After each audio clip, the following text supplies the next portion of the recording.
Okay, great. So we're in principle number 1, right? I told you I'm giving you the bomb, right? So we were talking about this last week. We said God created everything as you see it, right? Everything that you see is not really here, but rather God created it. If you would just open your eyes, you would be able to see that there's a God in the world, but then that gives you lots of commitment, so you don't want to do it, right? We said all of these like facts and crazy stuff about how do you know that God exists. We said what?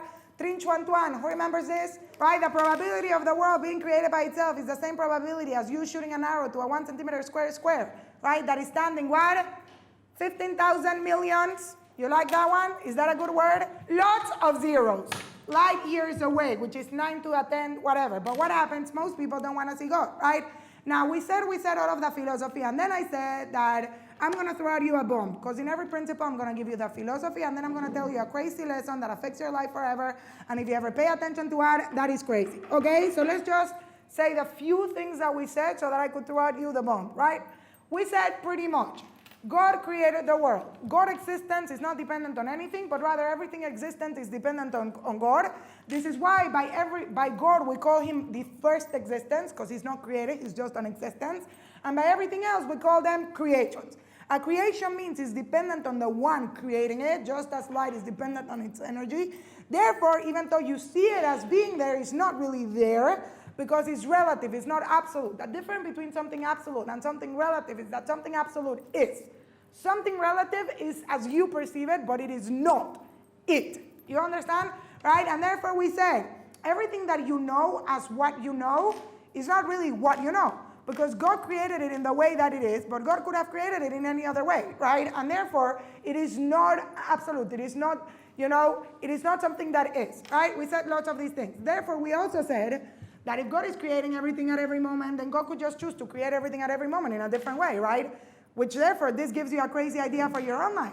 So how do we understand any of these things? Okay, so now I'm going to teach you some things that are going to be crazy, so you pay attention, right? Because this is for real, okay? You ever heard this idea that says that in Shabbat people don't gain weight? You ever heard this? And then you weigh yourself every Shabbat and you're like 2 kilo fatter? Okay, I've done this. I just want to tell you, it is just the extra bread and the extra water. By Friday, you for sure already lost this weight, okay? Except if you came to my house because I cook good food. Except for this Shabbat. No one ate anything. Let's not even talk about this. Never having thin people again for Shabbat. Okay. So what is the point, right? So what do people say? You don't gain weight in Shabbat. Actually, it's not only you don't gain weight in Shabbat. Let me for real tell you this, right? You know that in Shabbat, if you ever open up your Siddur, you ever open up your Amidah, you do not daven for no request in Shabbat. Actually, if you ever seen this, some people even skip. You know, in the Birkat Hamazon, you have this thing called Harachaman. The All Merciful should give me this. Some people, like my husband, skip this. So if you ever come to my house and I said Birkat Hamazon very quickly, it's number 1, because I read very quickly. Number 2, because I skipped a lot. You understand? So like, you're not allowed to request for anything physical in Shabbat. By the way, why am I mentioning Shabbat? Because whoever was in my Shabbat class, then Shabbat is the state of godliness, right? Shabbat is the state of full essence of God. So if you want to understand what the world really is, how the world really moves, you would have to understand a little bit of Shabbat, and then you would be able to apply it for the rest of your life. You're not allowed to ask for anything physical on Shabbat. Let's say there's someone sick on Shabbat. I don't know if you know this. You're not allowed to pray for them. You're only allowed to pray for them if by not praying for them, you would be so bothered that you're not praying, then therefore you're allowed to pray for them. But really, you're not praying for them. You're praying for your sake. You understand? Because it's bothering you. But they don't need your prayers. Why? So our rabbis teach us, because there's no sick people in Shabbat. No sickness. And you're like, what are you talking about? Hospitals are full. Okay, even if you go to hospitals on Sunday, you would actually think that no one went to the hospital on Shabbat, because on Sunday it's packed. Okay, I don't know what's going on, but like packed. You're not allowed to daven for parnasah. There's no. By the way, if you ever study halachot of Shabbat, in Shabbat, you're not even allowed to talk about any melacha, to ever say you're going to do something after Shabbat that would be forbidden to one Shabbat. You're not allowed. Because Shabbat is a day that there's no physicality, there's no melacha, there's no anything. Shabbat is a state that you go into this world of God. So for a long time I was thinking about this. What do you mean you don't gain weight in Shabbat? And the idea is there's actually no weight in Shabbat. How could there be no weight in Shabbat? I don't wear skinny clothing on Shabbat. So how do you understand this? So there is a famous book, which I did not read. Maybe it's not that famous, because if I haven't read it, I'm just saying stuff. I read a lot, but not this kind of book. I like Torah books. But I saw an article in Aisha Torah, and I read this part. And that was like, wow, that's deep. And I'm going to use it for my class. So thank you, Aisha Torah, for publishing this little part on something of yours, right? Apparently, there is this book called Breakfast of Champions. You know, not the Breakfast Club. The breakfast. You read this? Because it's famous, after all? Okay. Sabrina representing good nerds. Like the good ones. Okay, great. Everyone read books. Okay. So apparently, don't destroy this, okay? No spoilers. Okay, so what happens in Cat Barnegat? Apparently, the main character is, sitting on a bar, and suddenly the book is telling you how while the main character is sitting on a bar, someone opens the door of the bar. And the main character looks to the entrance, and behold, is his worst nightmare, sitting on the bar, standing on the entrance of the bar. So now question, who do you think was standing there? Most people say his mother-in-law. No, it was not his mother-in-law. His ex. No. You have to think beyond. Who's standing on the entrance of the bar? Listen to this. The author of the book. Why is this his worst nightmare? Because the main character thinks, this is my show. The whole book is about me. You know when you get somewhere and you think there was nothing going on until you got there? You know what I'm talking about? Like one year I was a madrija for Neve, and I had to make a photo album at the end. There were only photos from when I was madrija. I came in the middle of the year, but something happened while I was not there. No FOMO. I was not there, you were not there. You understand? This is the way life is. He looks at the main character and suddenly he realizes the craziest thing in the world. I am thinking I am the main character. The whole world revolves around me. Everything is about me. But then I realize, listen to this is deep, that I am just the will of the author's mind. I am whatever he wants to write about me. And therefore, that's really crazy. Because what if he decides to cut me off the book on the next chapter? Then the book will be over. And I'm not going to be anymore. You understand? I am thinking, I am me. It's going to be me. Yeah, I am thinking I am me. But I'm not really me. I don't really have any choice over my life. I don't really have any control over everything. Anything. I am whatever this guy decides to write about me. And guess what? If he decides to not write, I am not. You understand this? I was reading this and I was like, wow, that's life. You're thinking you are everything. And everything that is around you is. But really, it's not. Because you're being created with everything you are, with everything that is. Being that you're being created, the writer of the book, aka God, right, can choose to not write anything about you at any moment in life. But now, what is the crazy thing? From one side, is the scariest thing in the world. Because everything that I know can just cease to exist at any moment. You know, it's like those movies where it just goes poof. But at the same time, it's the most powerful thing in the world.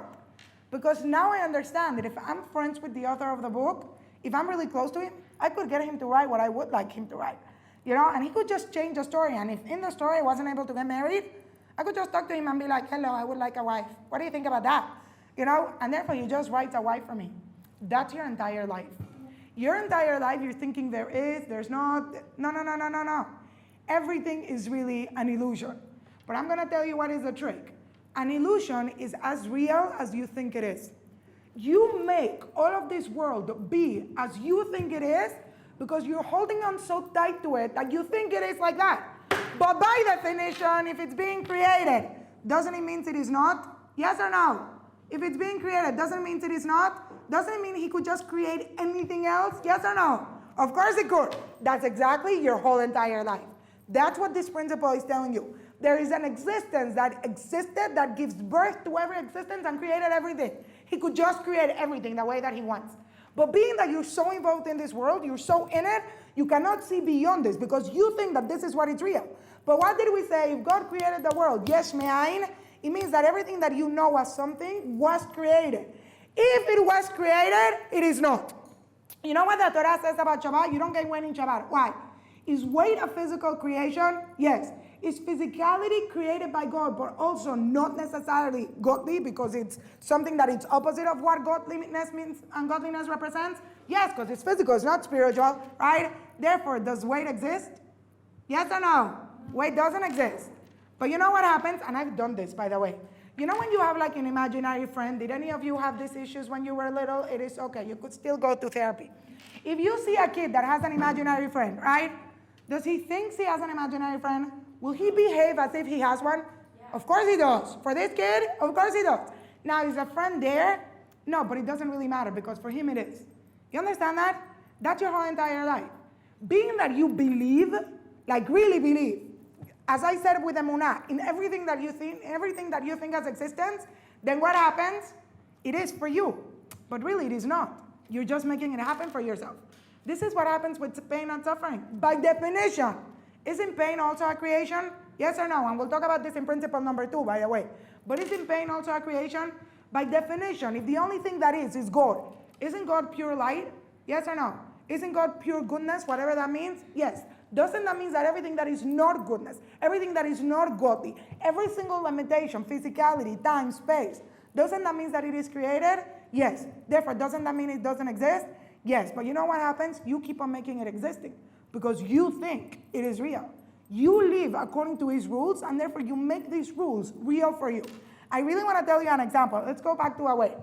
Who here is one of those skinny people that eats all day and never gains weight?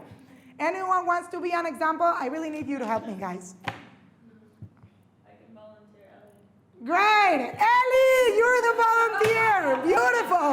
Wait, since I've been here. No, but really, I need you for my example. Like, but you have to be honest. Don't try to make them feel good. Okay? They all know that you, Baruch Hashem, are blessed. Okay? This is the way it works. Okay, let's just say anyone else. Have you ever met someone skinny that eats a lot and never gains weight? Lots of people like this. Let's say that day, they had their cheat day, which for skinny people, it's like every day. Okay, do you know this is an existence in America? People diet and then they cheat day, which they eat more like sumo wrestlers on one day. Like, that's disgusting, like really disgusting, but let's not even talk about that because that's too much. Okay, now let's say that skinny person ate a lot on that one day. Now be honest, if you have a friend like this, you know this. Is she like going crazy that night because she thinks she probably gained like 5 pounds and the next day she's like working out like crazy and like going into a scale thinking that she even gained weight? Yes or no? Do skinny people even weigh themselves ever? Never. Very not often. I mean those type of skinny people. Huh? What? No, I'm not talking about skinny people that are working in order to be skinny. No. I'm talking about those skinny people that are blessed like that. There's a type, you know? Like the type that knows they eat and they don't gain weight. You know, like they said, I've been blessed with a nice metabolism. I know people like that. Lots of people. Okay, some people do weight. But what I'm saying is, do they run and weigh themselves? Not really. If one day they eat an ice cream, they're not weighing themselves. I ate a Belgian waffle last night. Why is the first thing I did this morning? I weighed myself. You know what I realized? I never lose weight. You know why I don't lose weight? Because I am so in the world of the weight, like, oh my God, I'm going to gain weight, I'm going to gain weight, I'm going to gain weight, that I am locked by it. For God to make it, and we'll talk about this later, that I didn't gain weight, it would be like, I would be like, that's a miracle, I just ate a Belgian waffle and didn't gain weight. You understand that? And therefore, I don't give it God space to perform in my life. These people, listen to what I'm going to say, these people don't think of weight as being a reality. Like they know there's weight, but they're not on it all day, and therefore they don't gain weight, right? Why not? Because for them, it's not a reality. It's not something that you're thinking about all of the time. I'll give you another example. I work in my dress at Raquel twice a week. I always park by the forest, right? Salud. Now, I never knew there is this part that you cannot park. There's like a sign, never knew there is this part I cannot park. Every single week, that place was open. So I'm like, the parking lot is waiting for me. Got so excited. I was parking there, I'm not joking, for a year and a half. Never got one ticket. One day, I noticed it was forbidden. I still go teach my class because what is the probability I'll get a ticket? I haven't got a ticket in a year and a half. I come back down, I had a ticket. By the way, since that time, I am not joking, every single time I park there, I get a ticket. It's been like 5. By the way, when I go through there and other cars are parked there, no one has a ticket. But when I park there, the policeman comes. It's an amazing thing. I don't understand how it works. So I was thinking about it, and I said, it's exactly what I'm saying. For me, it wasn't a reality that I would get that ticket. You understand? And therefore, I didn't get the ticket. But once it became a reality, in a certain way, I'm making it happen. In a certain way, I'm bringing it as an actuality into my life. You understand? As we were talking about in Shabbat, whoever was in my house, right? Do you ever catch that moment in which your head is hurting and it is not hurting anymore? You ever catch it? Never.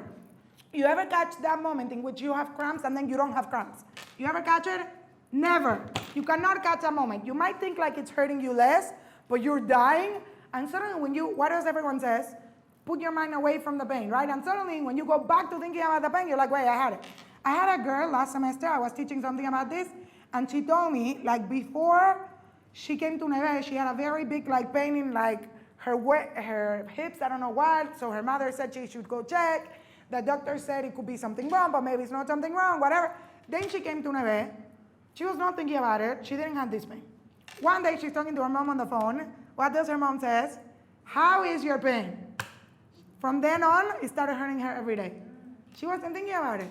Now question, have you ever met someone, right, that is bar minam or heard about someone that is sick with like a crazy sickness, and the doctor says no chance whatsoever he's getting better? And not only does he get better, but the sickness go away. Have you ever heard of a story like this? Yeah. I've heard of millions of stories like this. Like, I really have heard of tons of stories like this. Now, according to nature, can it be? No. According to our doctors, can it be? No, but question, if something is, can it cease to be? No. Therefore, it was not. Do you hear this? It was in your terms, but it was not. If something is, it cannot cease to be. God cannot cease to be. You understand that? It means that the sickness was not really there. It was, but it wasn't.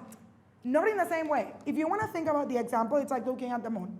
Whenever you see the moon, you see, I don't know how you call this in English, cuarto menguante, half menguante. Daniela will translate. Oh, Daniela speaks Spanish. Amazing. Okay. Half moon, quarter moon, crescent. It sounds like croissant and I'm getting hungry. Okay. Now, what do you see from the moon? This is deep. What do you see from the moon? Half moon. But how much of the moon is actually there? Full moon. But you only see half. Isn't that crazy? Sometimes you don't even see the moon, but the moon is still there. But you don't even see it. That means that what you see is not what is. You perceive it like that because this is what your eyes are able to see. But that doesn't mean that is what it is. But when I am thinking so much about something, I am making it a reality for myself. And that's how we live our lives. We make our lives be so limited because we function in the corners and in the limitations that we think that God created this world with. You understand? But by definition, if God set these rules for the game, that means that rules are meant to be broken. If God had to set rules, it means that He used to function, what? If God had to set rules, what does it mean? He used to function without the rules. You understand that? It's what we said. How did God create the world? He contracted Himself in order to make a space that we would able to exist in the same place that God exists under different rules. But that place is still inside of God. That means that really the ultimate rules are the rules of God. Is God bound by physicality, limits, time? God is not bound by anything. But being that you're a different dimension which God contracted, you're like God's imagination. But in the imagination, I'm thinking I'm the main character. I'm thinking it is like I am in it. But it is really not like that. You understand? That's pretty much the way it is. And I've realized this in my life and in everyone's lives. The more that you think of something, the more that you think that something is real, the more that you make it a reality for yourself because you're making yourself be limited. You're making yourself be bound by all of these rules. But in reality, these rules don't exist. These rules really don't happen. By the way, if you ever think about it, right? We speak about this in Mejina. Did you ever notice that human beings are able to do things that everyone considers that they're impossible? Why? Because when they think I have to do it and it's not impossible, they do it.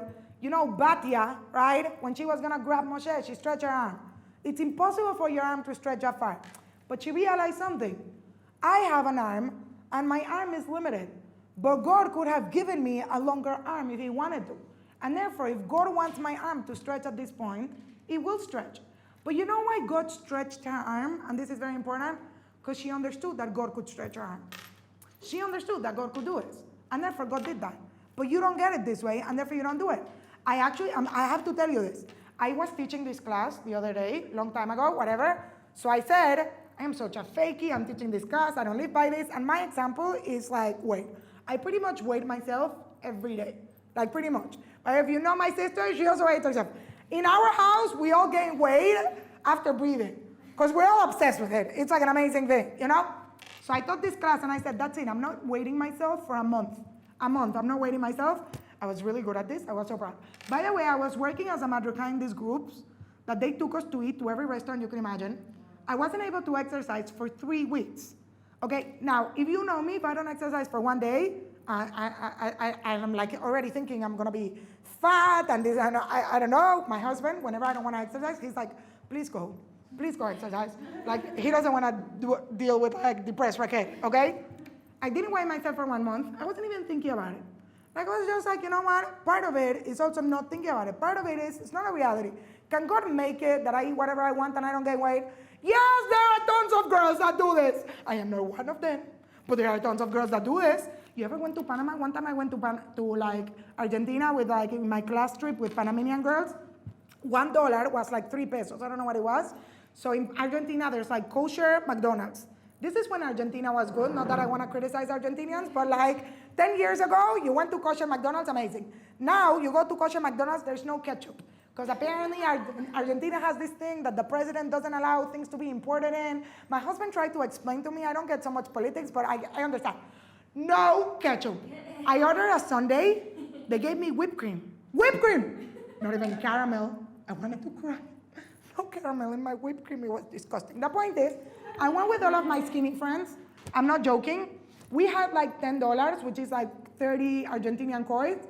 And we were able to eat in like the mall, whatever we wanted. So there was kosher McDonald's and kosher something else. I'm totally not joking. I was with 3 friends. Each one of them ordered a Big Mac, a Mac Supreme, and chicken nuggets, okay? All of them, not that I'm saying you're not thin, but we're thinner than you. They all finished all of these 3 things. I couldn't finish my Big Mac. And I'm looking at them like, you're thin. You're thin. How is life fair? But later, when I started learning Torah, I got it. First of all, amazing stomach. Second of all, they're not thinking about it. It is not a reality for them. They're not thinking I'm gonna gain weight. They're thinking I wanna eat a burger, I'm hungry, that's it. They ate the burger, that was it. You know?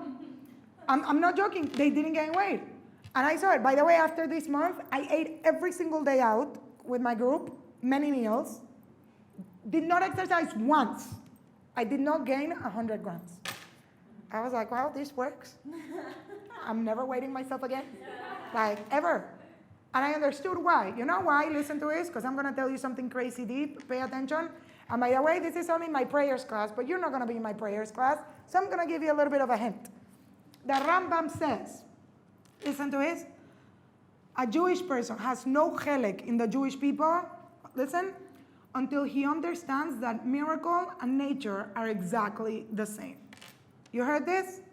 What does it mean to really believe in God? Is to understand that miracle and nature are exactly the same. What do you mean by that? Let's say I have a dog, okay? I will never have a dog. And all of you doggy lovers, that's beautiful for you. But if they come to me with saliva, I chop you, okay? No saliva. The only saliva I like is Chevy. Oh my God, the other day I actually shared a popsicle with Chevy. I said I would never do this in my life. This is the one thing I said I'm never gonna do with my child. It's so special. Chevy took 1 bite and I took 1 bite. And Chevy took 1 bite and I took 1 bite. It was so cute. We're so connected. Then my husband was like, can I take a bite too? Never. You have bacteria. You understand? Never taking a bite. Okay, but the point is, right? So what happens? Imagine I have a dog, okay?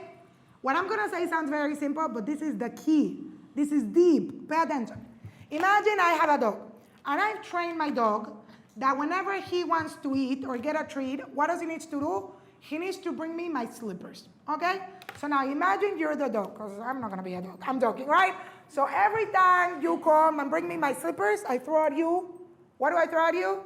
A treat. So now if you're the dog, what are you thinking? Slippers equal treat. This is the way it works. So one day, I am in a happy mood.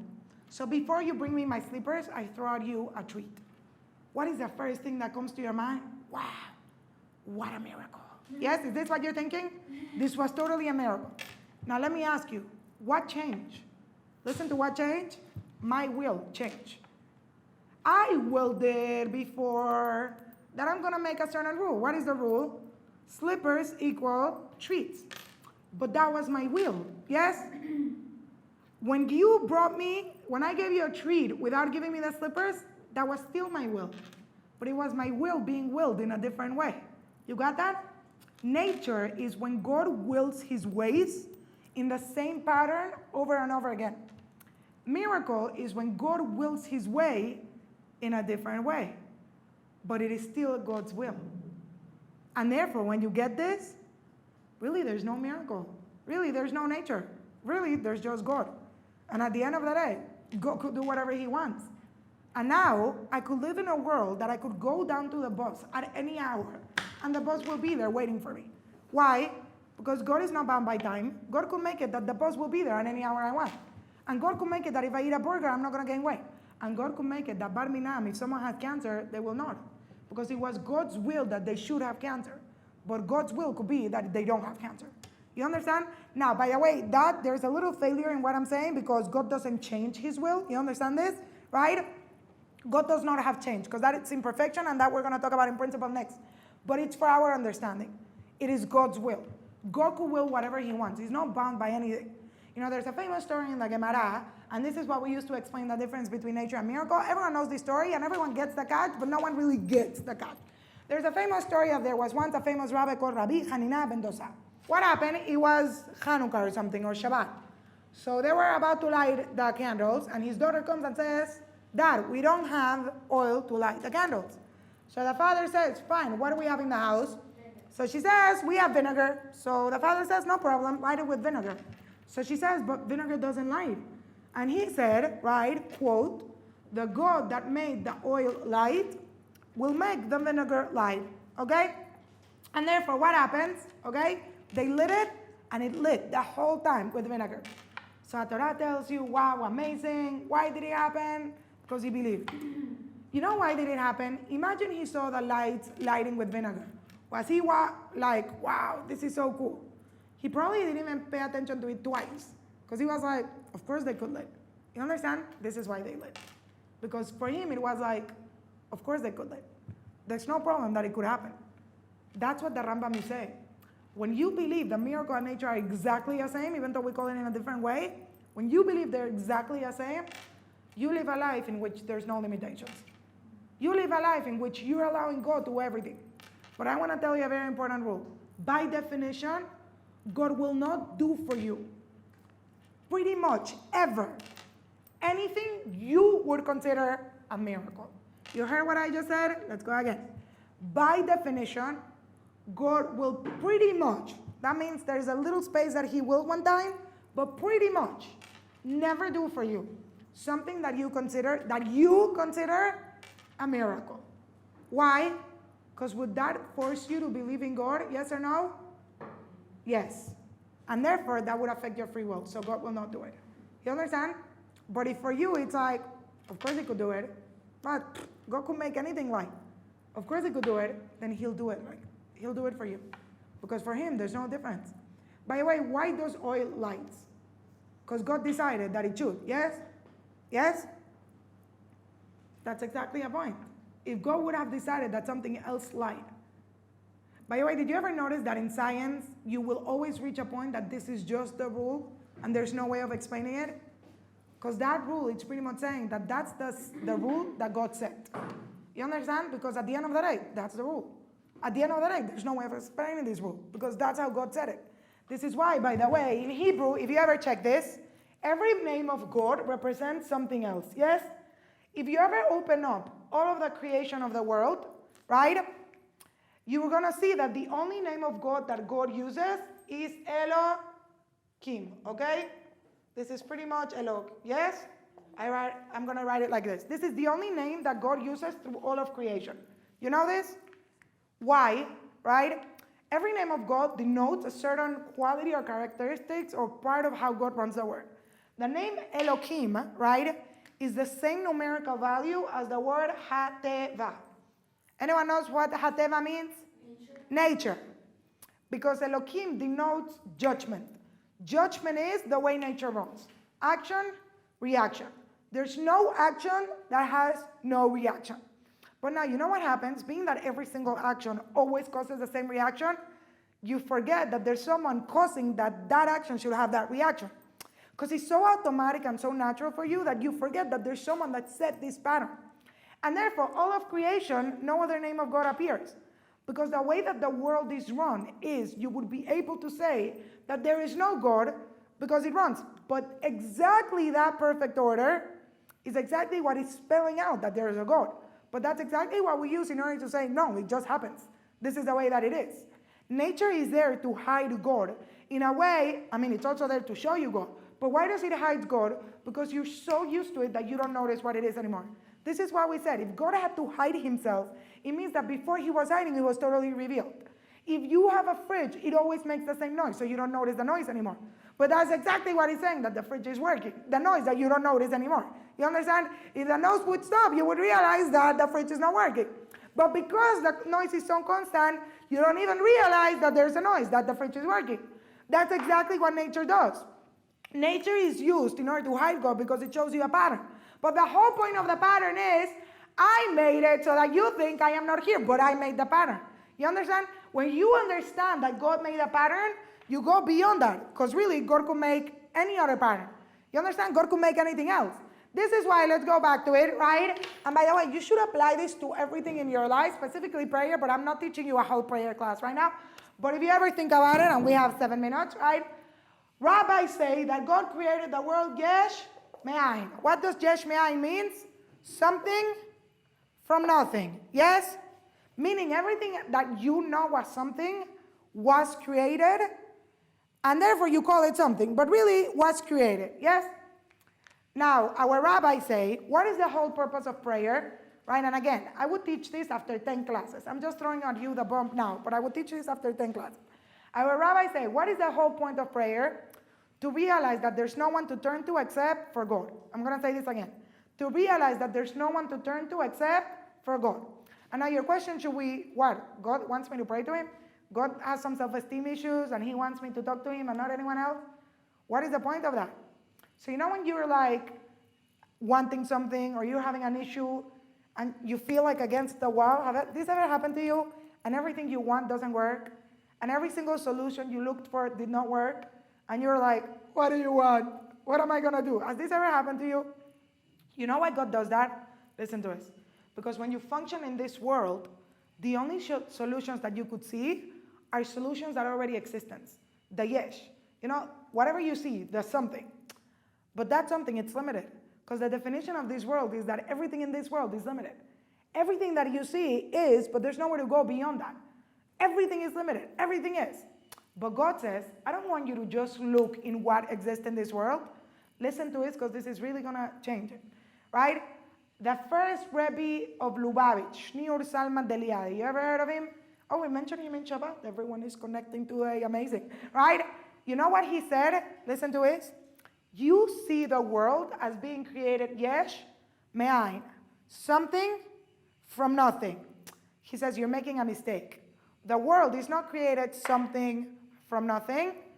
The world is created, listen to this, meyesh ayin. From something, nothing. Listen to this is deep. He says, you think that the world is created something from nothing. Because everything that you know, that you call something, was created. And what do you call everything that you don't know? Nothing. Because you don't know it. You can't perceive it. You can't relate to it. But he says, you're making a mistake. The world is not created something from nothing, but rather, listen, from something, nothing. Everything you see is really nothing. Because it's dependent. It doesn't really exist. You know what is really something? What you call nothing. The world of God, the dimension of God, that's really something. You know what God says? I want you to trust me because you know how I created the world? Out of nothing. That's how I could create salvation for you. That's how I could create anything for you. Out of nothing. I'm not dependent on this world in order to make you a salvation. I'm not dependent on this world in order to make anything for you. When you pray, I'm going to put you against the wall so that you have to reach beyond that. There's no one here that could help you. You go to God. And you know what God does? He makes it out of nothing. But really, it is out of something. Because every possibility that exists in the world of God. Not only every possibility that exists, every possibility that can be created. Meaning, unlimited possibilities. Because the world of God is the world of infinite. And therefore, you living in a world where you're limited, and this is why nothing is working out for you. Go beyond that, I could make a salvation for you. I'll tell you what this means, right? You guys ever saw Lord of the Rings or The Mummy? Which one do you like more? You didn't see any of these movies? Either you're from Baruch Hashem, or you lack knowledge of, culture. But it's okay. What happens in the Lord of... You saw The Hobbit? That one is newer. You don't like fighting movies? No? Okay. I don't like going to the movies. They're so expensive. Sadika. You hang out with her. You're never going to go waste time because she doesn't like hanging out with her. Okay? That does not define you as a human being. You understand? Or as a good Jew. But what is the point? If you ever saw Lord of the Rings or The Hobbit, what's happening? All of the ogres come. And there's Gimli and Legolas. And each one is like killing one, and they're like having a competition, 39, 43, 44. And they're killing all of the ogres, and suddenly they think they're done. But what happens? More ogres come. And they don't know what to do because there's too many ogres. You understand? And like, we're probably gonna die. So they make a friendship peace. You know when people think they're gonna die, so they say nice things to each other, and then they live forever. And they're like, I can't believe I said this to you. Okay, what is the point? So suddenly they say their goodbyes. If I die, I'm going to be so happy to die next to you. Because they for sure thought, there's no way I could get rid of these ogres. Suddenly the movie moves, and they show from the mountains. You know what's coming? The army of the death. They made a promise to man, and the cute king went to wake them up. And they come, and they kill everyone in 1 minute. Did anyone thought that could happen? Nah, that's good. You get this? No one even thought that could happen. Same thing happens in The Hobbit. They're about to die. And suddenly who comes? The eagles. No one ever thought that could happen. That's not a probability. You're looking at the whole movie, and it's called The War of the Five Kings. And you're like, where's the fifth? I'm looking at the whole thing. There's ogres. There's little people. There's the one with big ears. I don't know what they're called. Then there's men. Where's the fifth one? You know? And at the last 20 minutes of the movie, suddenly you see the eagles. And you're like, you're the fifth one. But no one even thought that could happen. That's good. You understand? That's what this principle is saying. Go beyond yourself and look much more. If everything is created, it means nothing is. Don't be limited by what you think it is, because it's really not. Again, have you ever heard of someone that had a sickness and it just went away? That was like the moon. You were looking at the sickness, but God could make it happen that you don't see the sickness. God could make it happen that it's really not there. Maybe the whole sickness was an illusion. This world is an illusion. What does an illusion mean? It looks like it is, but when you get closer, you notice it is not. You understand? That's exactly what an illusion is. There's a bestseller book in Israel. Everyone should get it. It's called As Long As I Live, The Story of Aharon Margalit. You read it, Benjamin? Sefer Meoto. As Long As I Live, The Story of Aharon Margalit. It's very thick. Very thick. Okay, the point is, this is a guy that had every single suffering problem, whatever you want to call it, that you could ever think of your life. To make the story short, amazing. Like at 3 years old, he had polio. He was paralyzed head down till 9. His mom was a Holocaust survivor. Used to come once a week to see him because he used to take 16 hours to go to from Tel Aviv to Jerusalem. You know what I'm saying? And massage his feet. He started walking at 9 years old. From 3 to 9, paralyzed. He had a speech disorder, stutter, because when he was 2 years old, there was a tractor coming and almost squashed him. Now he's a public speaker. To make the story short, everything is crazy. The point is, at some point in the book, anyways, you should read it, not because I'm telling you, but he had a pimple, like a big, big pimple. So it wouldn't go away after 6 months. So he went to all of the dermatologists, and he says, it cannot be that I have a pimple for 6 months and it's not going out. There must be something. So he goes to a doctor to take a sample, biopsia, whatever you call it. They take a sample. When they take something out, 2 liters of blood come out of the pimple. They check it. It's the most horrible cancer you could have. Apparently, it's called an angiosarcoma. It's right here. The doctors tell him, you have 6 weeks to live. We can operate. You have to take out half of your face and your eye, and you will not survive. This is what the doctors tell him. He sent the same thing to a bunch of doctors. Everyone said the same thing. He reached the greatest doctor in the world in this matter, which apparently is an Israeli living in New York, right? And he said it's an angiosarcoma. All of these things are going to happen. So a guy said, fine, this is it, but none of them are God. You know, God could just make this change. He said, I'm going to do my physical ishtadlut. I'm going to do chemo, this, that. But I'm going to do also spiritual ishtadlut. You know, I'm going to do everything spiritual I can. He quit his job. He went praying to every single kever. This true story is in the book. To every single kever he won. He had people doing aflashat chala. When he used to do chemo, he used to go on like, maybe God wants me to make the patients happy. He used to sing if you're happy and, you know, clap your hands. They give this book to all of like the cancer patients in Israel. He used to do all of this stuff. At the same time, he sent 4 more samples of this to 4 different doctors in the world that wouldn't be afraid to contradict the number 1 doctor, okay? Because like, who's going to contradict them? No one wants. As you see the book developing and he's doing all of this teshuvah, he's getting the answers from the doctors, okay? First answer, exactly like what the doctor said, you're going to die, this is going to happen.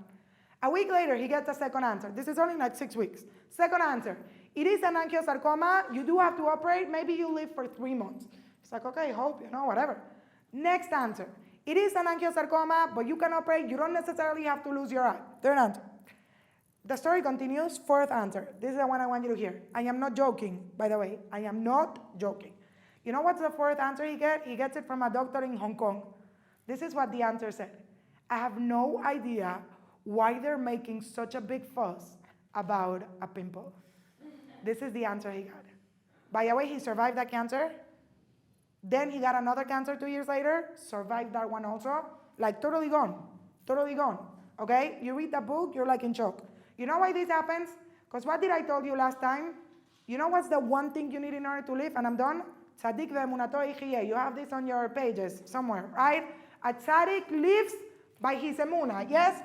I'm going to write this for you. Listen to it. Tzadik ve'emunato